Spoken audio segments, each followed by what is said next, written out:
नमस्कार दोस्तों, एक बार फिर से स्वागत है आप सबका मेहरा क्लासेस के इस ऑनलाइन प्लेटफॉर्म पर, जहां हम एमपीपीएससी पेपर 1 से रिलेटेड इम्पॉर्टेंट क्वेश्चंस जो हैं वो हर वीडियो में डिस्कस करते हैं। तो जैसा कि आप सबको पता है कि अभी हमारा फ़िलहाल जो है वो मॉडर्न हिस्ट्री वाला पार्ट चल रहा है। एमपी की जो मॉडर्न हिस्ट्री है उससे रिलेटेड हमने 2 वीडियोस बना लिए हैं, और अपनी प्रीवियस वीडियोस में हमने होलकर एंड सिंधिया राजवंश से रिलेटेड इम्पॉर्टेंट क्वेश्चंस को कवर किया था। आज की इस वीडियो में हम लोग देखने वाले हैं भोपाल रियासत के बारे में। भोपाल रियासत से रिलेटेड जो इम्पोर्टेंट क्वेश्चंस हैं उनके बारे में आज की इस वीडियो में हम लोग डिस्कस करेंगे। तो बिना टाइम वेस्ट किए वीडियो को शुरू करते हैं और देखते हैं कि भोपाल रियासत से रिलेटेड कौन से क्वेश्चंस हैं जो हमारा इंतज़ार कर रहे हैं। सबसे पहला क्वेश्चन हमारे सामने आता है कि भोपाल रियासत की प्रारंभिक राजधानी निम्नलिखित में से कौन सी थी? भोपाल, इस्लामनगर, सीहोर या फिर रायसेन। तो आप सबको पता होगा कि भोपाल रियासत की प्रारंभिक राजधानी थी इस्लामनगर। ठीक है, इस्लामनगर का वास्तविक नाम था जगदीशपुर। ठीक है, जगदीशपुर। जब जगदीशपुर के जो शासक थे देवार सिंह चौहान, उनका शासन था, तब इसको कहा जाता था जगदीशपुर। लेकिन फिर जगदीशपुर पर दोस्त मोहम्मद खान ने देवार सिंह चौहान को पराजित करके जगदीशपुर पर अपना कंट्रोल स्थापित कर लिया। तो उसने दोस्त मोहम्मद खान ने जगदीशपुर का नाम बदल करके इस्लामनगर कर दिया था, और यही इस्लामनगर भोपाल रियासत की प्रारंभिक राजधानी थी। ठीक है, तो इसका ऑप्शन नंबर ए जो है वो करेक्ट हो जाएगा। दोस्त मोहम्मद खान ने भोपाल के समीप जगदीशपुर के शासक देवरा चौहान को किस वर्ष पराजित करके अपना अधिकार स्थापित किया था? तो सवाल ये पूछा जा रहा है कि दोस्त मोहम्मद खान ने कब हराया था जगदीशपुर के राजा देवरा चौहान को? 1715 में, 1723 में, 1726 में या फिर 1708 में? तो इसका ऑप्शन नंबर ए जो है वो करेक्ट हो जाएगा। 1715 में दोस्त मोहम्मद खान ने भोपाल के समीप है जगदीशपुर, और उस जगदीशपुर के शासक थे देवरा चौहान, उनको पराजित किया था, जगदीशपुर पर अपना कंट्रोल स्थापित किया था और इसका नाम बदल के इस्लामनगर कर दिया था। तो इसका ऑप्शन नंबर ए जो है वो करेक्ट हो जाएगा। दोस्त मोहम्मद खान की सेना और रानी कमलापति के अल्पायु पुत्र नवल शाह के मध्य प्रसिद्ध युद्ध कहाँ पर हुआ था? गिन्नौरगढ़, इस्लामनगर, लाल घाटी या फिर बैरसिया? तो जो रानी कमलापति थी, भोपाल की शासिका थी, भोपाल की शासिका कह लीजिए, या फिर ये मोर प्रिसाइसली ये गिन्नौरगढ़ की शासिका थी। और ये गिन्नौरगढ़ कहाँ पे था? ये गिन्नौरगढ़ है आपके रायसेन जिले में। ठीक है, तो ये गिन्नौरगढ़ की शासिका थी। इनके जो पति थे निज़ाम शाह, उनकी मृत्यु हो जाने के बाद इनके जो बेटे थे नवल शाह, वो अल्पायु थे, उनकी उम्र कम थी। तो नवल शाह को शासक बना करके उनकी संरक्षिका के तौर पर शासन प्रशासन संभाला था किसने? रानी कमलापति ने। लेकिन दोस्त मोहम्मद खान ने 1715 में हरा दिया था देवरा चौहान को और जगदीशपुर पर अपना कंट्रोल स्थापित कर लिया था।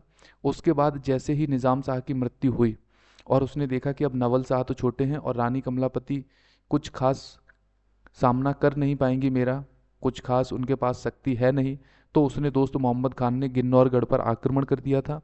तो इस वजह से नवल शाह की सेना और दोस्त मोहम्मद खान की सेना के बीच में युद्ध हुआ था, और उस युद्ध में दोस्त मोहम्मद खान जीत गया था। नवल शाह और उनकी सेना बहुत बुरी तरीके से पराजित हुई थी और इसने भयंकर कत्लेआम मचाया था। ठीक है, उसके बाद रानी कमलापति ने क्या किया था? जो भोपाल का छोटा तालाब है उसमें इन्होंने जल समाधि ले ली थी।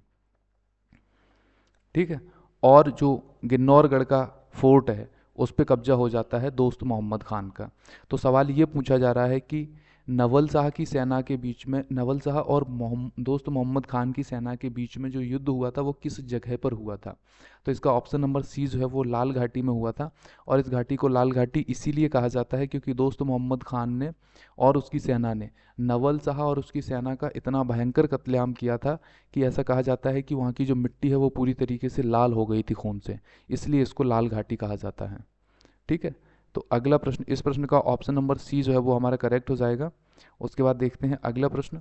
अगला प्रश्न है कि दोस्त मोहम्मद खान ने किस वर्ष गिन्नौरगढ़ रानी कमलापति से उसने जीत लिया था, इस्लामनगर देवरा चौहान को हरा करके ले लिया था, खिचलीपुर और सीहोर आदि क्षेत्रों को मिलाकर औपचारिक रूप से भोपाल रियासत की स्थापना की? 1708, 1715, 1726 या फिर 1723? तो इसका ऑप्शन नंबर डी जो है वो करेक्ट हो जाएगा। 1723 में दोस्त मोहम्मद खान ने भोपाल रियासत की स्थापना की थी और अपनी राजधानी किसको बनाया था? इस्लाम नगर को, क्योंकि ये इसकी प्रारंभिक राजधानी थी, इस्लाम नगर, जिसका पहले नाम क्या था? जगदीशपुर। उसके बाद अगला प्रश्न हमारे सामने है, भोपाल की प्रसिद्ध ढाई सीढ़ी मस्जिद और फतेहगढ़ का किला निर्माण, फतेहगढ़ के किले का निर्माण निम्नलिखित में से किसके द्वारा करवाया गया था? दोस्त मोहम्मद खान, यार मोहम्मद खान, नवाब फैज़ मोहम्मद खान या फिर नवाब वजीर मोहम्मद खान? तो इसका ऑप्शन नंबर ए जो है वो करेक्ट हो जाएगा। भोपाल रियासत का जो संस्थापक था दोस्त मोहम्मद खान, इसी ने ढाई सीढ़ी मस्जिद और फतेहगढ़ का किला बनवाया था। इसके बारे में एक दो फैक्ट और देख लेते हैं कि इसका जन्म अफगानिस्तान के तिरहा नामक जगह पे हुआ था। अफगानिस्तान के तिरहा नामक जगह पे इसका जन्म हुआ था। दूसरी बात यह है कि ये जो है ना औरंगजेब का सेनापति था।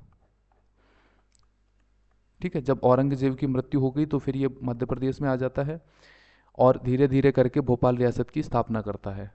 यह है दोस्त मोहम्मद खान के बारे में थोड़ा सा जानकारी है, इंट्रोडक्शन आप कह सकते हो।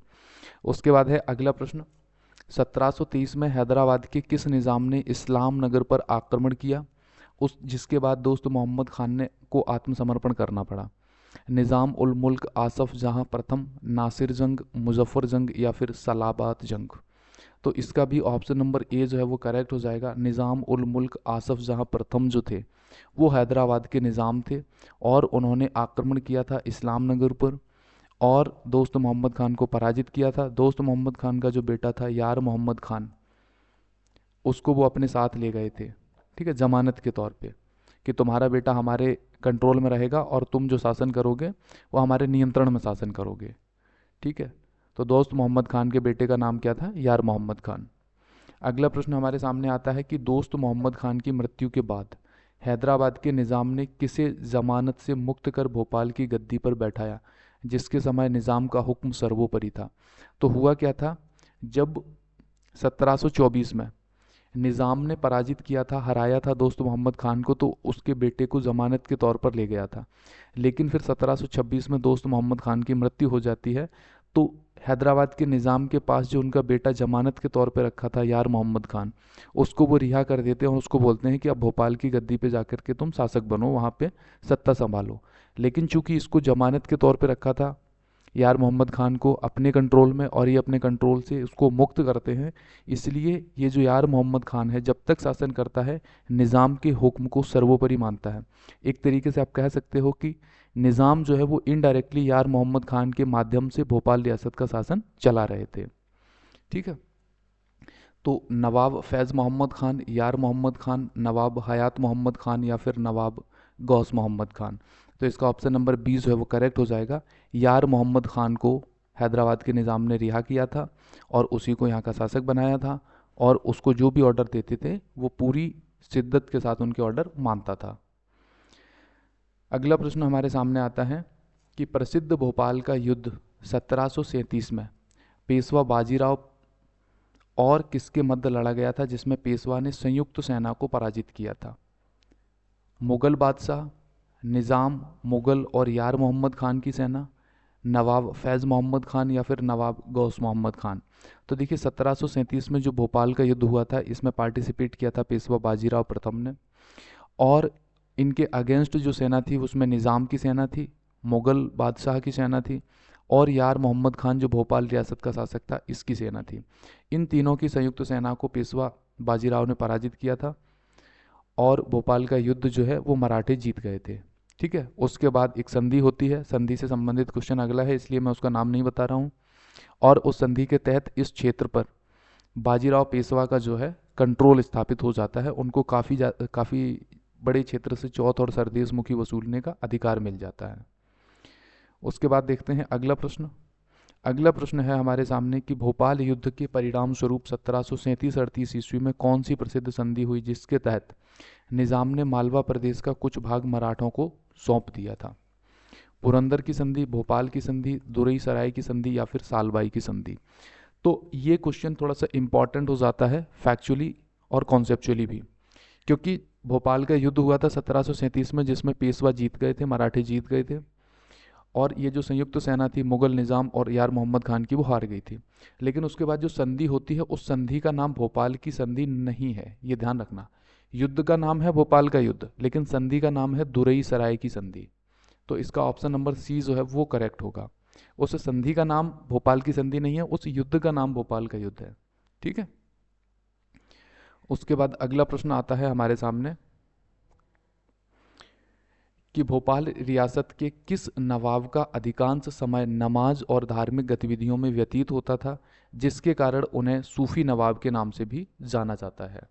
नवाब नज़र मोहम्मद खान, नवाब हयात मोहम्मद खान, या फिर नवाब फैज़ मोहम्मद खान, या नवाब वजीर मोहम्मद खान। तो भोपाल रियासत के जो शासक थे नवाब फैज़ मोहम्मद खान, वो अधिकांशतः धार्मिक गतिविधियों में ही व्यस्त रहते थे, सारी की सारी नमाज पढ़ते थे, और जो अलग अलग तरीके की धार्मिक क्रियाकलाप होते हैं उनमें पार्टिसिपेट करते थे। शासन प्रशासन से उनको बहुत ज़्यादा ताल्लुक था नहीं, इसीलिए इनको सूफी नवाब कहा जाता था, क्योंकि ये धार्मिक प्रवृत्ति के नवाब थे, फैज़ मोहम्मद खान। उसके बाद अगला प्रश्न आता है हमारे सामने कि नवाब फैज़ मोहम्मद खान के शासनकाल में भोपाल रियासत के किस दीवान ने गौ हत्या पर प्रतिबंध लगाया था। दीवान घासीराम, दीवान राजाराम, दीवान चतुर्भुज, या फिर दीवान आलमचंद।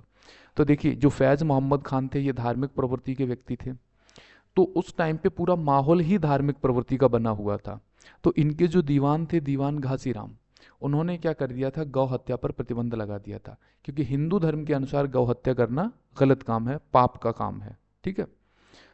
हालांकि इस्लाम में ऐसी मान्यता नहीं है, क्योंकि हिंदू धर्म में जो गाय है उसको माता माना जाता है, उसको देवी माना जाता है, जबकि इस्लाम में ऐसा नहीं है।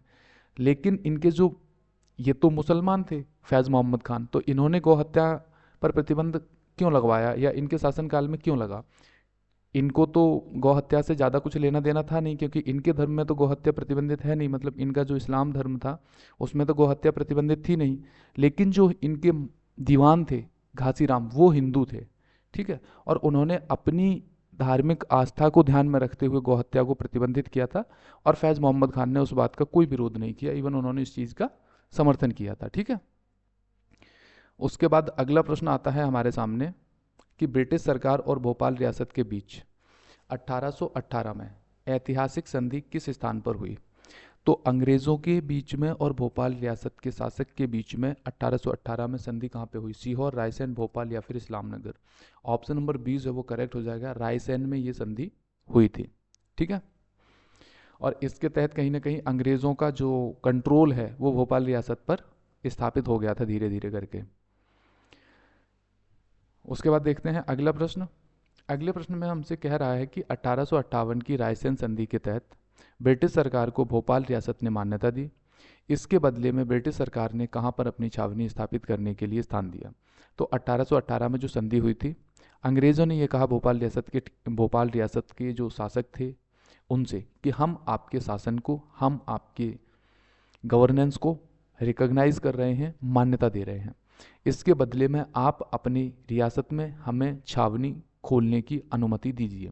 तो वो जो छावनी है वो कहाँ पे खोली गई थी, सीहोर, होशंगाबाद, बैरसिया, या फिर दमोह। तो वो जो छावनी है वो खोली गई थी सीहोर में। ठीक है।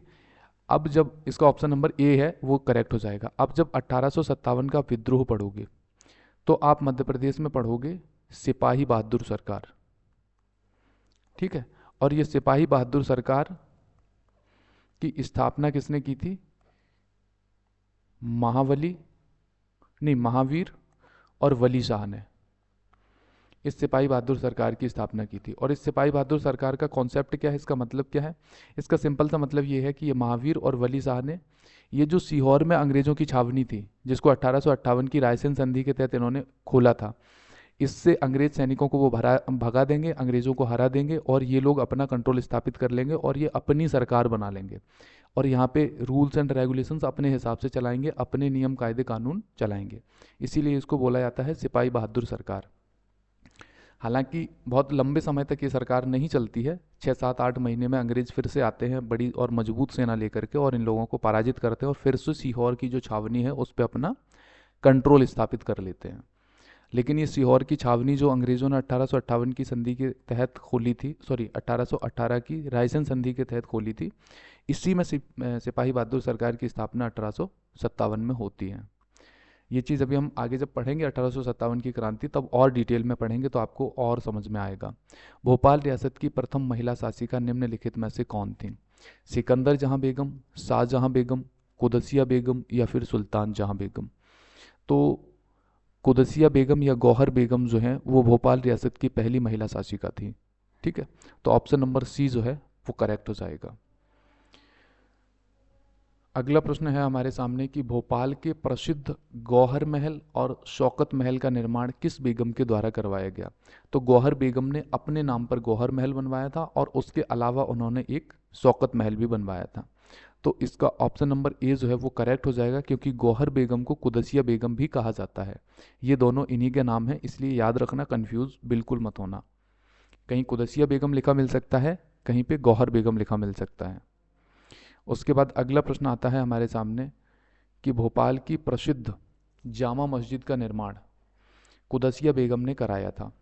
यह मस्जिद किस पत्थर से निर्मित है और किस वास्तुकला का उदाहरण है? तो जो भोपाल में जामा मस्जिद है उसका निर्माण किसने करवाया था? कुदसिया बेगम ने, यानी कि गौहर बेगम ने। तो इसका ऑप्शन नंबर ए देखिए, सफ़ेद संगमरमर से बनी हुई है और मुगल वास्तुकला का उदाहरण है, लाल पत्थर से बनी हुई है और इंडो इस्लामिक वास्तुकला का उदाहरण है, या फिर पीला बलुआ पत्थर से बनी हुई है और द्रविड़ कला का उदाहरण है, या फिर ग्रेनाइट से बनी है और गोथिक कला का उदाहरण है।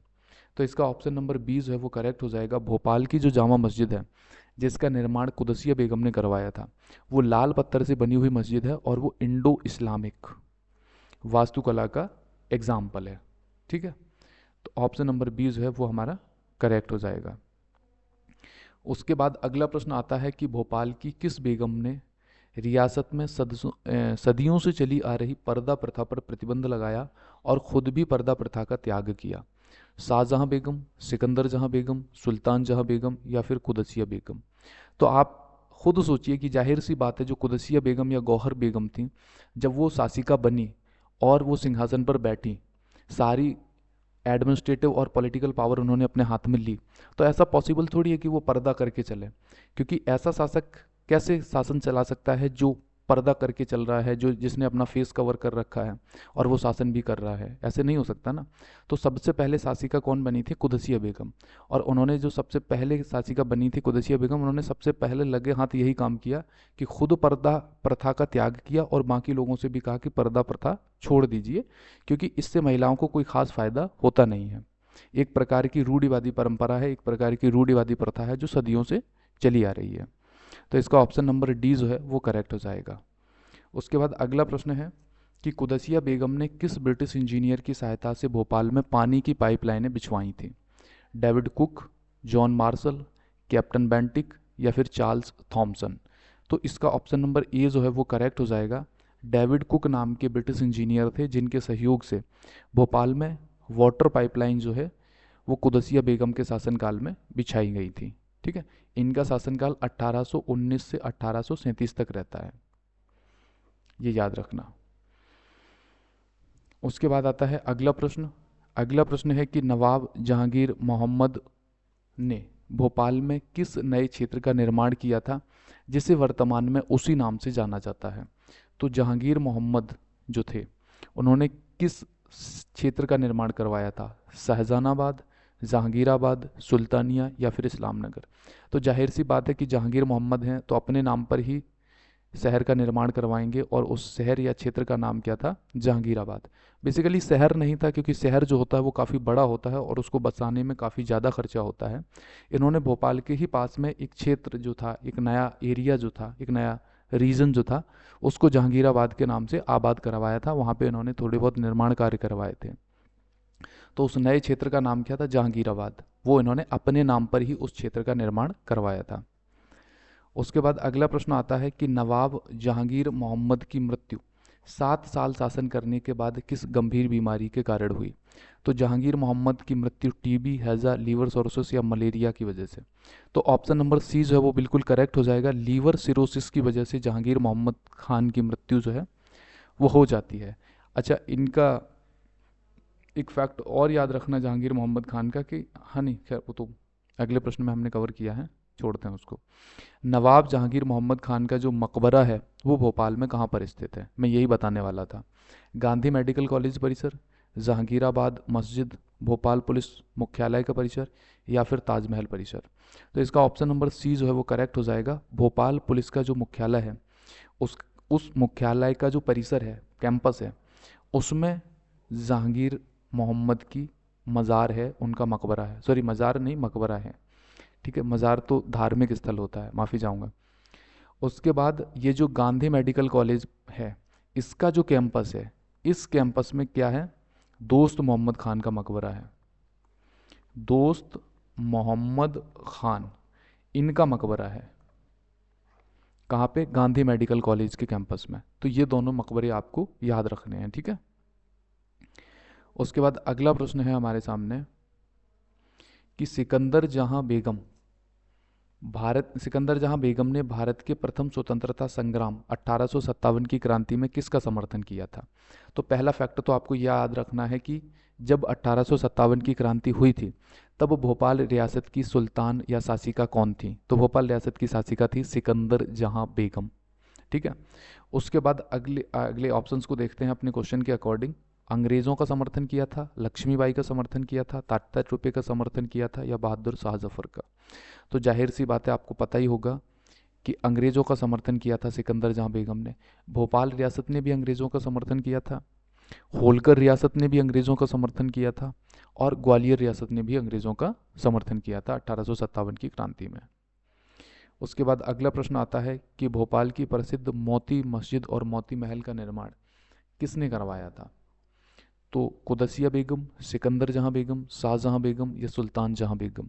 ऑप्शन नंबर बी जो है वो करेक्ट हो जाएगा। सिकंदर जहां बेगम जो हैं, इन्होंने ही मोती मस्जिद बनवाई थी और इन्होंने ही मोती महल बनवाया था। उसके बाद चलते हैं अगले प्रश्न की तरफ। सिकंदर जहां बेगम के समय गढ़ी रायसेन से 1857 की क्रांति में अंग्रेज़ों के और बेगम के खिलाफ विद्रोह करने वाले प्रमुख क्रांतिकारी कौन थे। अब देखो, 1857 की क्रांति जब हुई थी तो मध्य प्रदेश के कई सारे क्षेत्रों में इस क्रांति का समर्थन करने के लिए बहुत सारे लोगों ने विद्रोह किया था।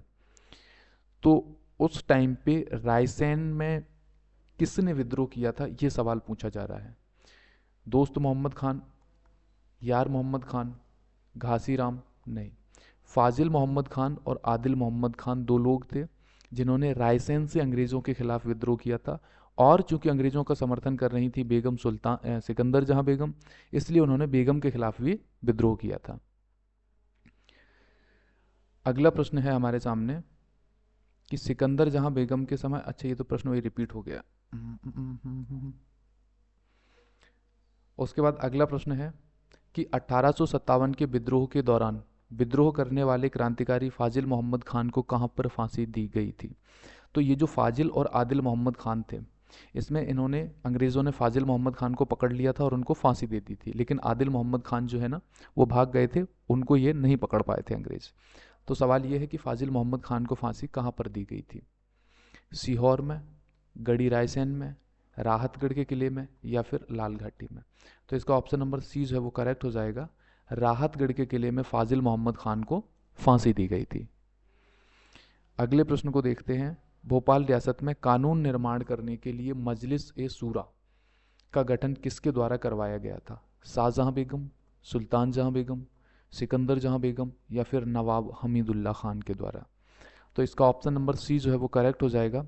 सिकंदर जहां बेगम ने मजलिस ए शूरा के नाम से एक विभाग का गठन किया था, जिसे आप आज की संसद कहते हैं, जैसे कह सकते हैं जैसे आज संसद होती है और संसद का काम होता है कानून का बनाना, कानून का निर्माण करना, वैसे ही भोपाल रियासत की जो शासिका थी सिकंदर जहां बेगम, उन्होंने मजलिस ए शूरा का गठन किया था जिसका काम क्या था, कानून बनाना।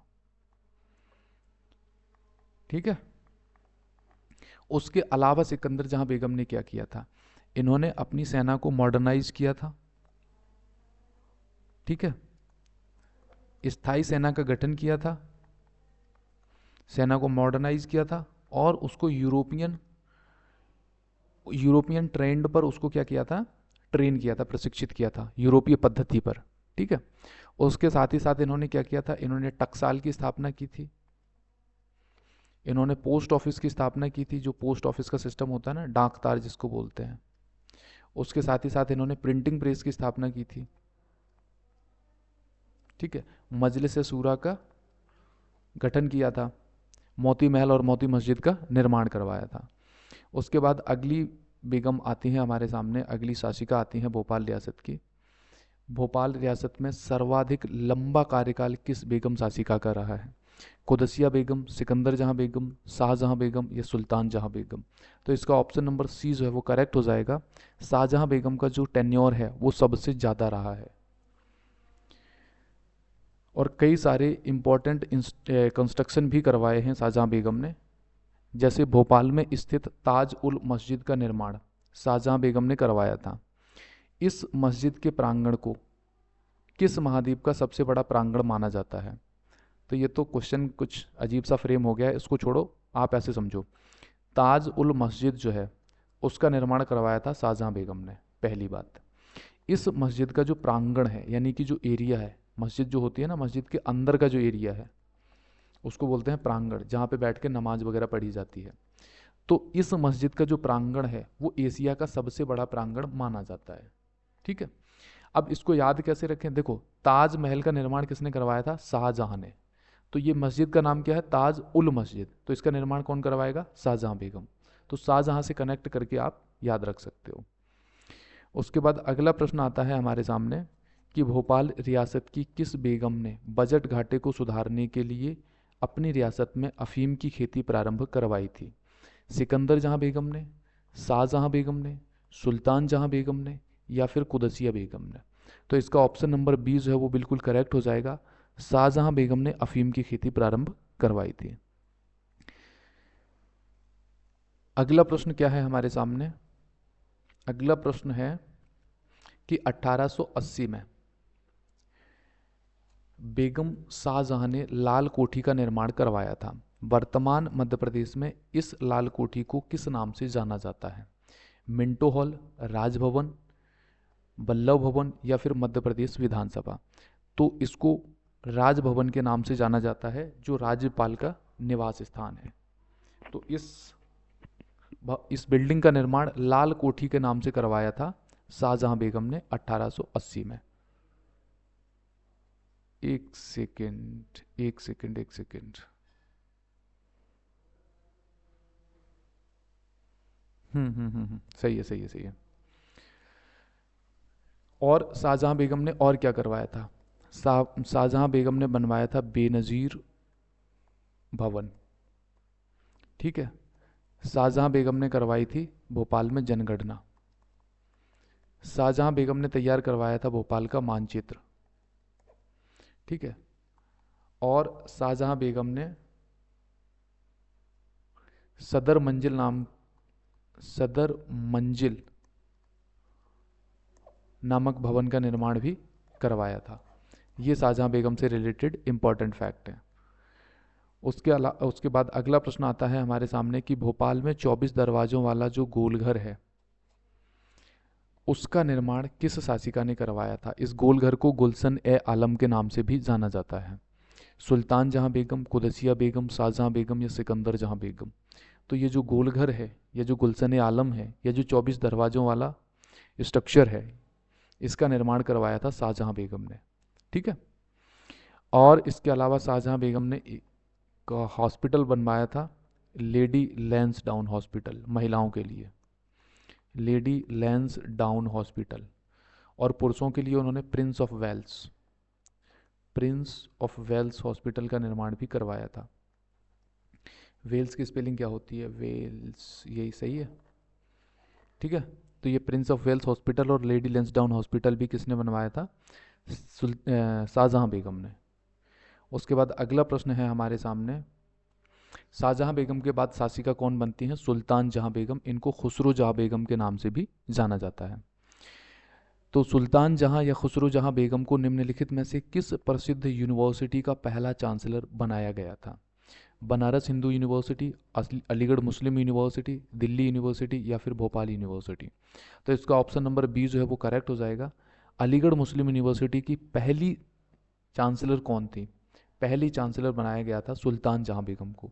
मैं आपको बता दूं, सुल्तान जहां बेगम को सरकार अम्मा के नाम से भी जाना जाता है। एजुकेशन को बढ़ावा देने के लिए इन्होंने बहुत काम किया था, इसलिए इन्हें शिक्षा की संरक्षिका भी कहा जाता है। शिक्षा संरक्षिका, बहुत सारे काम किए थे। एजुकेशन, धार्मिक एजुकेशन देने के लिए इन्होंने कई सारे मदरसों का निर्माण करवाया था। और यहाँ पे भोपाल में मदरसों की संख्या बहुत अधिक होने की वजह से इसको बगदाद ए हिंद भी कहा जाता था। बगदाद ए हिंद, ठीक है, बगदाद ए हिंद के नाम से भी जाना जाता था। और इसके साथ ही साथ इन्होंने सिकंदरिया,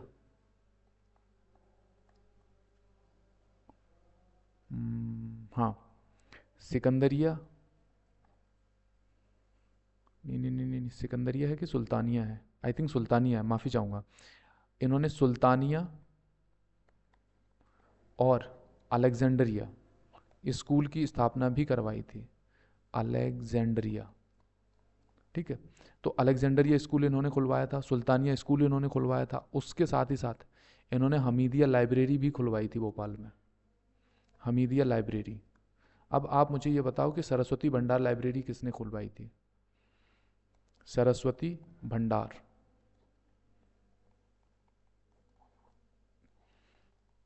और ये कहाँ पे है और इसको किसने खुलवाया था?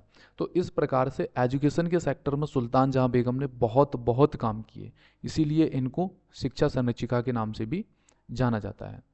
उसके बाद अगला प्रश्न आता है कि औद्योगिक विकास को बढ़ावा देने के लिए सुल्तान जहां बेगम ने भोपाल रियासत में किन मिलों की स्थापना की थी? शुगर मिल एंड कपड़ा मिल, कागज़ मिल और जूट मिल, लोहा और सीमेंट मिल, तेल मिल और चमड़ा उद्योग? तो इसका ऑप्शन नंबर ए जो है वो करेक्ट हो जाएगा। शुगर मिल और कपड़ा मिल की स्थापना करवाई थी भोपाल में सुल्तान जहां बेगम ने। उसके बाद अगला प्रश्न आता है कि भोपाल रियासत के अंतिम नवाब कौन थे जिन्होंने 30 अप्रैल 1949 को रियासत के विलय पत्र पर हस्ताक्षर किए थे? नवाब यार मोहम्मद खान, नज़र मोहम्मद खान, नवाब हमीदुल्ला खान या फिर नवाब जहांगीर मोहम्मद खान?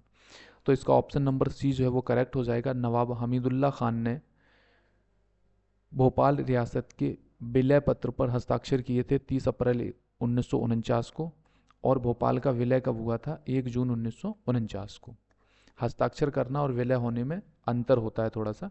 साइन कर देने से विलय नहीं हो जाता। विलय का मतलब ये होता है कि फिर वहाँ का जो पॉलिटिकल और एडमिनिस्ट्रेटिव स्ट्रक्चर है वो फिर भारतीय सरकार के अनुसार, भारतीय संविधान के अनुसार बनाया जाएगा, भारतीय नियम कानूनों के अनुसार बनाया जाएगा, ठीक है।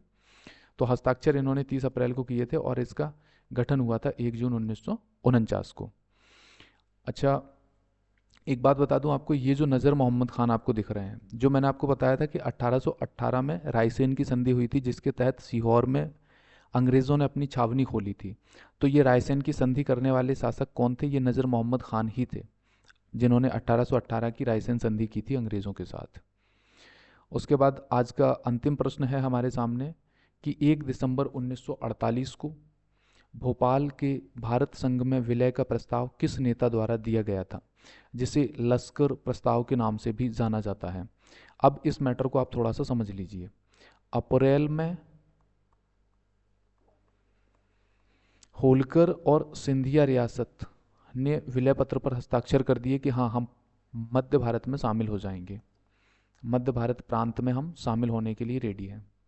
और मई में मध्य भारत प्रांत का गठन हो गया था, मई 1948 में मध्य भारत प्रांत का गठन हो गया था, जिसको पार्ट बी में शामिल किया गया था, ठीक है।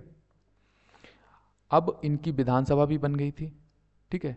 और इनकी जो विधानसभा भवन जो था, इनकी जो विधानसभा की बैठक होती है वो कहाँ होती थी? ग्वालियर के जयविलास पैलेस में। जयविलास पैलेस का निर्माण किसने कराया था? जयाजीराव सिंधिया ने। और जयविलास पैलेस जो है, इसके वास्तुकार कौन है? माइकल फिरोज, ठीक है। तो ये जो जयविलास पैलेस है, इसमें मध्य भारत या हाँ मध्य भारत प्रांत की जो विधानसभा है उसकी बैठक होती थी। तो 1 दिसंबर 1948 को मध्य भारत विधानसभा ने एक प्रपोजल पारित किया, एक प्रस्ताव पारित किया, जिसके तहत, जिस प्रस्ताव में ये कहा गया कि भोपाल रियासत को भारतीय संघ में शामिल हो जाना चाहिए। तो पहला सवाल तो ये है कि ये प्रपोजल मध्य भारत प्रांत में लेकर के कौन आया था, मध्य भारत प्रांत की विधानसभा में कौन लेकर के आया था, और दूसरा ये है कि इस प्रस्ताव को किस नाम से जाना जाता है। तो दूसरा क्वेश्चन जो है उसका आंसर तो क्वेश्चन में ही दिया गया है कि इस प्रस्ताव को लश्कर प्रस्ताव के नाम से जाना जाता है। भोपाल के विलय का प्रस्ताव मध्य भारत विधानसभा में आया था, ये चीज़ ध्यान रखना, इसमें कंफ्यूज बिल्कुल मत होना। सवाल ये है कि ये जो प्रस्ताव है इसको लेकर के कौन आया था, मास्टर लाल सिंह साहब, पंडित चतुर नारायण मालवीय, वाल मुकुंद शास्त्री, या फिर उद्धव दास मेहता। तो इसका ऑप्शन नंबर ए जो है वो बिल्कुल करेक्ट हो जाएगा। मास्टर लाल सिंह साहब जो हैं वो लश्कर प्रस्ताव लेकर के आए थे मध्य भारत प्रांत की विधानसभा में 1 दिसंबर 1948 को, जिसमें ये कहा गया था कि भोपाल रियासत को भारतीय संघ में शामिल होना चाहिए। ठीक है, तो आज के लिए इतने ही क्वेश्चंस हैं हमारे सामने, और इसी के साथ हमने भोपाल रियासत से रिलेटेड इंपॉर्टेंट क्वेश्चंस कवर कर लिए हैं। और इन एमसीक्यूज़ के थ्रू मैंने आपको भोपाल रियासत के बारे में जो भी इम्पॉर्टेंट फैक्ट थे वो रिवाइज करवाने की कोशिश की है। वहाँ के शासक, वहाँ की शासिकाएं, वहाँ की राजधानी, और भी जो भी सारी चीज़ें थी। उम्मीद करता हूँ आपका रिवीजन अच्छे से हुआ होगा, आप क्वेश्चंस को बना पाए होंगे, और आपको इसके साथ ही साथ ये पता चला होगा कि आपका वीक एरिया कौन सा है, आपको कहाँ पे फोकस करने की ज़रूरत है। ठीक है, तो आज के लिए इतना ही। कल से स्टार्ट करेंगे 1857 की क्रांति। तब तक के लिए पढ़ते रहिए, स्वस्थ रहिए, मस्त रहिए। Bye bye, take care.